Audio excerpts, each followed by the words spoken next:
Hey, thanks for clicking on this video. It's kind of a fun story about the power of gratitude. So I was living in California and I rented this beautiful home, and I had a roommate, this woman that I had met at a yoga studio like 2 years before in another town in California on my travels. And I wasn't feeling well. I was very ill. And I really wanted to get out of California. I wanted to get to Florida where it was warmer, where I could purchase my own home, live alone, and I couldn't do that there. So I ended up deciding that I would do it in a process. It's like over time. So I needed to get out of my lease. I needed to downsize. So I was talking to this guy friend who I'd met on Match.com actually. And we became friends, and he had just lost his job temporarily, and he could, use the money to rent a room in his house.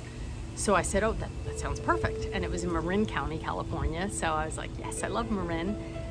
So did everything I had to do, moved into the house, and bam, instantly was feeling, regretful, and maybe I made a mistake, and oh my God. And there was just all these issues for me, that were happening. The heat wasn't working. I was really cold. I found myself wearing something that I hadn't worn since I left New York, which was my boiled wool coat, a hat, and my Ugg boots. So here I am in the kitchen in California wearing all that, making breakfast, making my tea, and I wasn't happy about it. And something was wrong with the bathtub. I take salt baths every night. So I wasn't happy about that. And there was just things like that were just happening all the time. And I was spinning and spiraling like down, down, down, right? First it goes up like this and your head's going, oh my God. And you getting into that negativity space and complaining and why me, and you know what I'm talking about.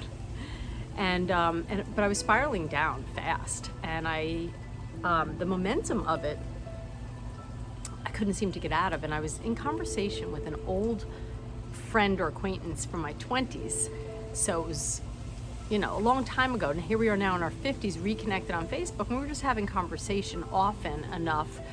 And here I am, I started complaining to him. And, at first, typical guy, he was, right on it. Let me fix this for her, and, let me give her advice, and maybe you could do this or that. But of course I was like, no, that would, oh no, I tried that, or, I had an excuse for everything he threw at me. And it got to the point where I could really sense he had it. He wasn't sure how he was going to get out of this deal, but he had it. And I was really embarrassed. So after that last phone call, and I have not spoken to him since, and that was 2.5, maybe years ago, 3 years ago almost, I just said, what am I going to do? And then the next voice came and said, well, what would you tell a client? Okay, if you were talking with a client, sorry, there's like little Florida bugs and things. And so what would you tell a client? I said, oh, that's easy. I would immediately tell them to get out paper and pen and start a gratitude journal. Write down 3 things you're grateful for and read them, out loud to yourself right before you shut your eyes at night. Get up in the morning, So I did that. So I got up, I had my tea, I wrote another 3, read all 6 that night. And then the next day I was writing the 3, so that would have been 9. And I immediately felt the shift. It was done. I had shifted right back into, this space here of just joy, and that everything's good, and no matter what. So it doesn't matter what's happening, I could stay in my joy space and then just take the appropriate action, whether it be I have to keep my coat on and, get a little thing for the bath. And, there's always a solution for every problem. And that's kind of what ended up happening, was I just kind of dealt with all the little things and tried to stay in that space of joy, and started, doing some more practices, and Zoom stuff with people. And and I floated right back into my little magical flow space that I like to be in. And that's my story. So gratitude is pretty powerful stuff.